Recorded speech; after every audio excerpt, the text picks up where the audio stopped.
नमस्कार दोस्तों, स्वागत है मेरे YouTube चैनल हॉरर अड्डा में। आज हम बात करेंगे चुड़ैल का कहर पार्ट 2 के बारे में। अगर आपने पहला पार्ट नहीं देखा तो डिस्क्रिप्शन में लिंक दिया है, तो जाके पहले वो देख लो ताकि ये पार्ट अच्छे से समझ आ जाए। तो कहानी शुरू करते हैं।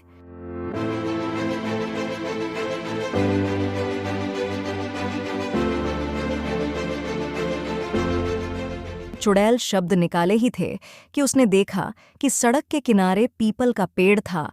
वहां उसे कोई आकृति दिखाई दी। ओह, मैं तो खामखा ही डर गया था।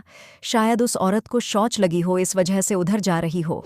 बेचारी शर्म के मारे मुझसे कुछ कह न पाई हो और दुपट्टे के गिरने का बहाना बनाया ताकि मैं बाइक रोक सकूं। ये कहने के साथ उस औरत का इंतजार करने लग गया। जब काफी देर तक वह महिला लौट के नहीं आई तो वो बोला, ओह, काफी देर हो गई है। कहीं वो महिला किसी परेशानी में तो नहीं है? मुझे चलकर देखना ही होगा। यह कहकर राजीव उस पीपल के पेड़ की तरफ चल पड़ा। अगले ही पल वह पीपल के पेड़ के करीब था। उसने पीपल के पेड़ के चारों तरफ सूक्ष्म निरीक्षण किया, लेकिन उसे वह महिला कहीं नहीं मिली। वह थक कर पीपल के पेड़ के नीचे खड़ा हो गया कि तभी अचानक उसके चेहरे पर कुछ तरल पदार्थ सा गिरा। उसने उसे छूकर सूंघने की कोशिश की तो बहुत तेज बदबू सी आई। उसने मोबाइल का फ्लैश लाइट ऑन करने के बाद देखा तो उसके होश फाख्ता हो गए और वह चीख पड़ा, "ख, ख, खून! ये तो खून है, लेकिन ये कहाँ से?" ये कहते ही उसने अपनी खोपड़ी ऊपर की तो देखकर अवाक रह जाता है कि ऊपर काली साड़ी में कोई औरत गले में फांसी का फंदा लगाकर लटकी हुई थी। उसकी जीभ उसके ठुड्डी से नीचे तक लटक रही थी, जिससे खून का रिसाव चालू था और वही खून की बूंदें उसके चेहरे पर पड़ी थीं। उसने फिर ध्यान से देखा तो उस औरत के पांव बिल्कुल विपरीत दिशा में मुड़े हुए थे। वह औरत ऊंचाई पर लटकी हुई थी, जिसकी वजह से उसकी टांगों को वह आसानी से देख पा रहा था। वह घबराकर वहां से भागने को होता है कि तभी उसको ठोकर लगती है और औंधे मुंह गिर पड़ता है। लेकिन जैसे ही वह पलटता है, उसकी नज़र फिर उस फांसी पर लटकी हुई उस औरत पर पड़ती है, जिसे देखकर वह फिर से चीख उठता है, अरे ये तो वही काली साड़ी वाली औरत है जिने मुझसे लिफ्ट मांगी थी और मुझे यहाँ तक ले आई थी। इसका मतलब यह कोई अबला नहीं, चुड़ैल है। उसने इतना कहा ही था कि तभी पेड़ पर लटकी चुड़ैल की आंखें खुल जाती हैं और वह जोर जोर से हंसने लगे जाती है। उसके ठहाके से पूरा वीराना दहल उठता है। वो जैसे ही उठकर भागने को होता है कि तभी वह चुड़ैल का जिस्म उसके ऊपर गिर पड़ता है। अपने लंबी लंबी नाखूनों से राजीव के चेहरे को किसी जंगली बिल्ली की तरह नोच डालती है। अब राजीव की चीख से वह वीराना दहल उठता है। किसी तरह वह पूरी ताकत से उस चुड़ैल को धक्का देता है और वह भागने की कोशिश करता है। लेकिन यह क्या, वह लाख कोशिश करने के बावजूद भी अपने शरीर को अपने जगह से हिला नहीं पाता। उसके बदन पर खुद उसका ही नियंत्रण नहीं रह गया था, मानो जैसे किसी ने उसके जिस्म पर अपना कब्जा कर लिया हो। वह कठपुतली की भांति वहां लेटे लेटे अपनी मौत का मंजर देख रहा था। वह चाहता था कि जोर से चीखें और वहां से भाग खड़ा हो जाए, लेकिन वह अपनी बेबसी के आगे विवश था। सिवाय सोचने के और कोई भी चारा नहीं बचा था। अगले ही पल वह चुड़ैल उसकी छाती पर बैठ जाती है और चीख कर कहती है, मूर्ख, तू नहीं, तेरी मौत यहाँ खींच कर लाई है। तेरा दोस्त अपनी चालाकी से बच तो गया, लेकिन उसने तुझे मरने के लिए मेरे पास भेज दिया है। अब आखिरी बार अपने इष्ट देव को याद कर ले, क्योंकि मैं अब तेरे खून से अपने प्यास बुझाऊंगी। तेरे लाल लाल गढ़े रक्त से ही मुझे तृप्ति मिलेगी। ये कहते ही वह चुड़ैल राजीव के जिस्म से उसके धड़ से कपड़े फाड़ देती है। राजीव अपनी मौत को इतना समीप देखकर चीख पड़ता है, अरे दुष्ट चुड़ैल, मैंने तेरा क्या बिगाड़ा है? भगवान के लिए मुझे छोड़ दे, मेरी तो अभी शादी भी नहीं हुई है। यह आवाज़ उसके हलक में काफ़ी देर से अटकी पड़ी थी। चुड़ैल ने उसे यह आखिरी मौका दिया था कि उसके आखिरी शब्द गले में ही न अटके रह जाएं। वह बार बार खुद को कोस रहा था कि वहां से किसी तरह मुक्त हो जाए, लेकिन उसका हर प्रयास विफल हो रहा था। साथ साथ उसके दिमाग में यह भी चल रहा था, ओह हाँ, तो जयंत ने इस चुड़ैल का सामना किया था, जिसकी वजह से वह पसीने से तरबतर था। उससे पूछने पर भी इसीलिए नहीं बताया क्योंकि उसकी बातों पर कोई भी विश्वास नहीं करता। उसे अपने इस गलती पर पछतावा हो रहा था। उसके आंखों से अनायास ही आंसू निकल रहे थे, जो बहते बहते उसके मुंह में जा रहे थे। आज इस नमकीन आंसू के पीछे का दर्द उसे अपनी मौत से चुकानी पड़ रही थी। अगले ही पल उस चुड़ैल ने अपने नुकीले नाखून उसकी छाती में घुसा दिया और उसकी छाती चीर डालती है। राजीव असहनीय पीड़ा से तड़प उठता है और उसकी आंखें बाहर निकल जाती हैं। लेकिन वह दुष्ट चुड़ैल इतने पर भी नहीं रुकी। उसने राजीव के कलेजे को बाहर निकाला और चप चप चप करके खाने लगी। राजीव अपनी एड़ियां जमीन में रगड़ते हुए इस दुनिया को छोड़कर जा चुका था। इधर जयंत बहुत ज्यादा डरा हुआ था। वह बार बार राजीव के लिए चिंतित हो रहा था। वह जानता था कि राजीव को इन सभी बातों में विश्वास नहीं करता था। अब उसे उसकी जान की बहुत फिक्र हो रही थी। अब रहकर उसके दिमाग में सिर्फ एक ही सवाल आ रहा था कि वह औरत अचानक कहाँ गायब हो गई। क्या वह सच में चुड़ैल थी? क्योंकि ऐसा करना किसी आम इंसान के बस में नहीं था। यही सब सोचते सोचते वह रात के किसी वक्त नींद के आगोश में समा गया। उसे वह चुड़ैल सपने में दिखाई दी, जिसमें वह उसके दोस्त राजीव की ओर चली आ रही थी। लेकिन करीब आते ही उसके रूप में भयावह परिवर्तन होता है, जिसके बाद वह खून पीने वाली एक भयानक चुड़ैल बन जाती है, जिसके हाथों के नाखून खंजर के जैसे तेज और दांतों की पंक्ति में से आगे के 2 दांत चंगादड़ के जैसे तेज और बड़े थे, जो खून में डूबे हुए थे, और आंखों का रंग गहरा लाल, बिल्कुल खून की तरह और निर्दयता से भरी हुई थी। ये खबर पढ़ते के साथ जयंत वहां से सीधे भागता हुआ अपने कमरे में आ जाता है और अंदर से कुंडी लगाकर उसने अपने आप को घर के अंदर ही कैद कर लिया।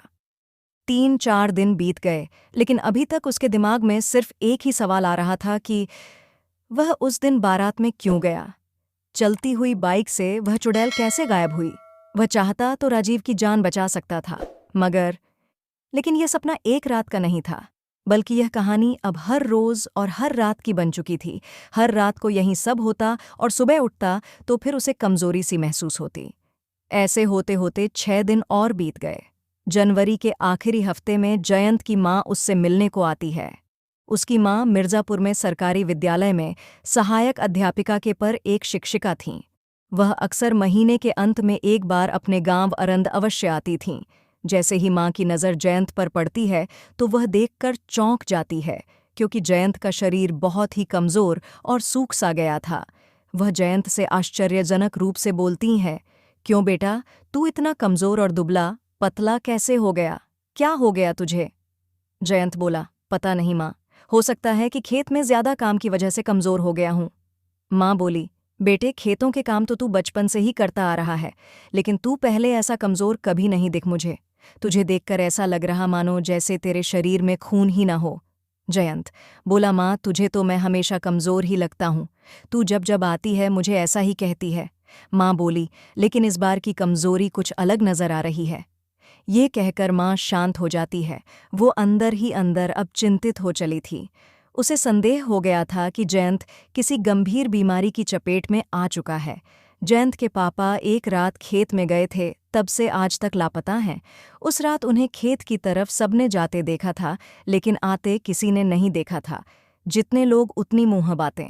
इतने वर्षों के बाद लगभग सभी ने उनके वजूद को भुला ही दिया था, लेकिन जयंत की माँ की आंखों को आज भी उनके वापस आने का इंतजार था। जयंत अपने ताऊजी के परिवार के साथ ही यहाँ रहता था और घर की सारी जिम्मेदारियों को सफलतापूर्वक निभाता चला आ रहा था।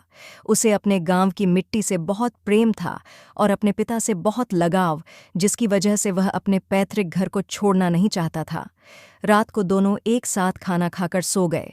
उस रात को भी जयंत को वही सपना दिखाई देता है, तो फिर वह सुबह होते ही उस सपने के बारे में माँ को बताता है। माँ उसके सपने को नज़रअंदाज करे बिना वो गांव के एक ओंझा, जिसका नाम लल्लन ओंझा था, उससे से मुलाकात करती है और उसे यह सब बतलाती है और मदद करने के लिए मिन्नतें करती है। लल्लन ओंझा बोला, "तुम्हारे लड़के के ऊपर एक चुड़ैल का साया है, जो हर रात आकर उसका खून पीती है। जब तुम्हारा लड़का अर्धचेतन अवस्था में होता है तो उसे यह सपने के जैसा लगता है। तुम उसके हाथ पर हल्दी का उबटन करना तो उस पिशाच के दांतों के द्वारा कांटे और उसके पकड़ने से बने चिन्ह जो अदृश्य है वो दृश्य हो जाएंगे। आप बिल्कुल सही कह रहे हैं। मैं कल उसे देखते ही समझ गई थी कि इसके शरीर में रक्त की कमी हो गई है। उसकी आंखों के नीचे काले रंग के गहरे और काले धब्बे बन गए हैं। लल्लन जी, आपका बहुत बड़ा एहसान होगा मुझ अबला पर। आप मेरे बेटे को उससे बचा लीजिए, कुछ उपाय बताए।" लल्लन ओझा बोला, देखो, मैं तुम्हारी मदद के लिए तैयार हूँ, लेकिन उसके लिए तुम्हें खुद को बहुत मजबूत करना होगा। मैं जैसा जैसा कहूँगा ठीक वैसा ही करना होगा, अन्यथा उस चुड़ैल की शिकार तुम भी हो सकती हो। माँ बोली, मुझे अपनी जान की परवाह नहीं है लल्लन जी, बस मेरा बेटा जयंत पहले की तरह हो जाए। लल्लन ओझा बोला, देखो, कल अमावस्या की रात है, कल की रात ही उसकी जिंदगी का फैसला होगा, कल की रात उसकी शक्तियां और भी प्रबल हो जाएंगी।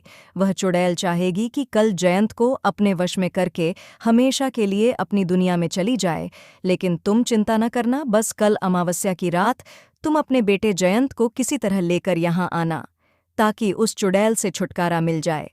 फिलहाल अभी यह लाल रंग का धागा लो जो अभिमंत्रित है, इसे अपने बेटे की दाहिनी भुजा पर बांध देना, जिससे वह चुड़ैल उसके निकट भी नहीं आ सकेगी, और वो अगर पास होगी तो वो चुड़ैल उसे दिखाई देने लगेगी, और जैसे ही वो दिखाई दे तो ये कलश उसके सामने करने के बाद इसका ढक्कन खोल देना और यह मंत्र उच्चारण कर देना, एयुएम नमो, आदेश गुरु का लाज रखो अपने चेले का, मंत्र सांचा कंठ कांचा, जो न समझे वह रह जाए बच्चा। ढौलागिरी वारो चंडय सिंह की सवारी, पकड़ जाके लंगूर है करत है अगारी, प्याला पिए रक्त को चंडिका भवानी, सब उपनिषद वेद बाणी में बखानी, भूत नाचे बेताल लज्जा रखे, अपने भक्त का पीड़ चखे, लिए हाथ भक्त बालिका दुष्टन प्रहारी, सारे दुहक देत एक पल में पछारी, के दे ऐसा पछाड़ कांप जाए मांस और हाड़, मत अबार तेरे हाथ में कपाल मार के सीने के पार कर दे भाल, भक्षण कर ले जल्दी आय के मुक्ति मिलत तब कहीं जाए के जाए ना ही, भूत पकड़ मारे जाए तुम्हारे नाम लूं तो करे फाएं फाएं,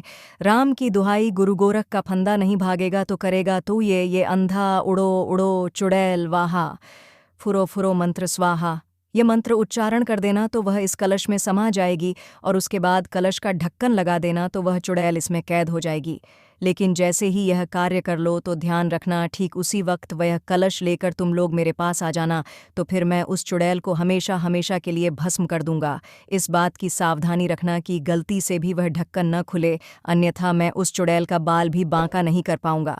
माँ बोली, बिल्कुल बाबा, मैं आपके बताए अनुसार ही सारे कार्य करूंगी।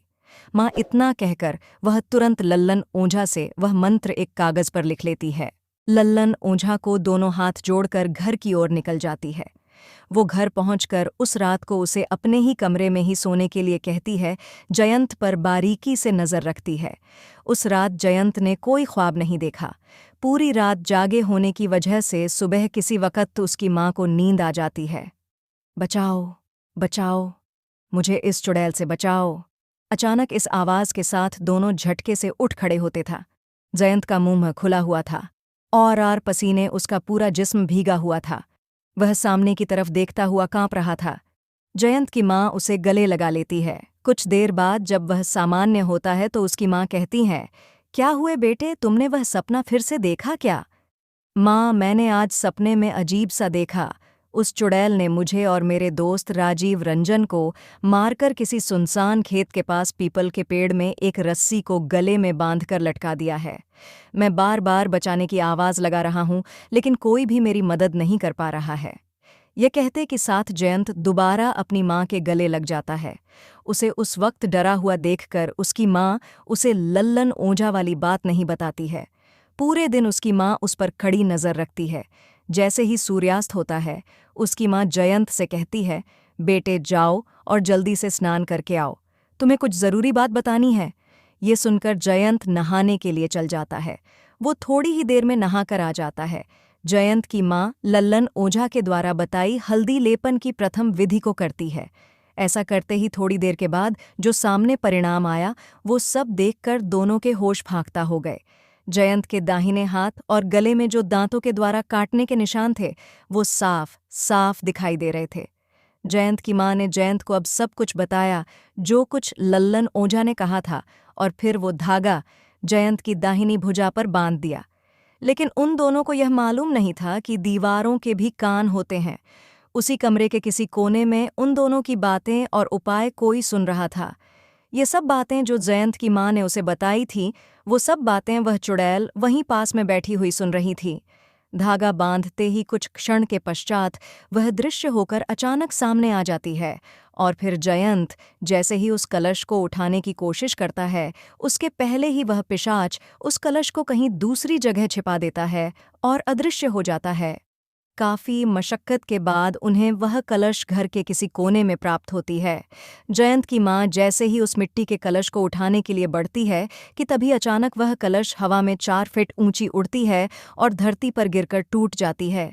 यह दृश्य देखकर दोनों डर जाते हैं और जयंत की माँ लल्लन ओझा को यह पूरी घटना फोन पर बताती है। उसकी पूरी बात सुनने के बाद लल्लन ओझा कहते हैं, देखो घड़ी में रात के 8 बजे का वक़्त हो चला है। ठीक 3 घंटे बाद उसकी शक्तियां इतनी प्रबल हो जाएंगी कि उसका सामना करना मुश्किल हो जाएगा। जितनी जल्दी हो सके यहाँ मेरे पास पहुंचो ताकि मैं दूसरे कलश को उसे कैद करने योग्य बनाता हूँ। जी लल्लन जी, हम बस 20 मिनट में आपके पास पहुंच जाएंगे। ये कहते ही जयंत की माँ फोन रखकर तुरंत अपने घर से पड़ोस के गांव कैथल में लल्लन ओझा के घर के लिए अपनी कार में बैठकर जयंत के साथ निकल पड़ती है। लल्लन ओझा पड़ोस के गांव कैथल का ही रहने वाला था, जो जयंत के गांव अरंत से 5 किलोमीटर की दूरी पर ही था। जयंत कार ड्राइव कर रहा था तो बाजू में उसकी माँ बैठी थी। अभी गांव से निकले मुश्किल से 2 किलोमीटर ही हुआ था कि तभी अचानक किसी की आवाज़ आई, अरे मुझे कहाँ लिए जा रहे हो? मुझे उतार तो दो कम से कम। ये शब्द सुनते ही दोनों के दोनों चौंक जाते हैं और एक साथ बोल पड़ते हैं, तुम कौन हो और कार के अंदर कैसे आई? खुद ही पलटकर क्यों नहीं देख लेते कि मैं कौन हूँ? ये आवाज़ जयंत को जानी पहचानी लगती है। इससे पहले कि वह समझ पाता कि यह आवाज़ किसकी हो सकती है कि तभी उसकी माँ पीछे पलटने को हुई। यह देखकर जयंत जोर से चीखा, नहीं, बिल्कुल नहीं। माँ भूलकर भी पीछे मत देखना। ये वही शातिर चुड़ैल है जिसने नाक में दम किया हुआ है। भूल से भी पीछे देख लिया तो यह अपने मंसूबों में कामयाब हो जाएगी। आप सभी का शुक्रिया वीडियो देखने के लिए। अगर आपका कोई सुझाव हो तो कमेंट ज़रूर करें, बाकी चैनल को सब्सक्राइब करें और लाइक भी करें। तो मिलते हैं अगले वीडियो में, तब तक जय श्री राम।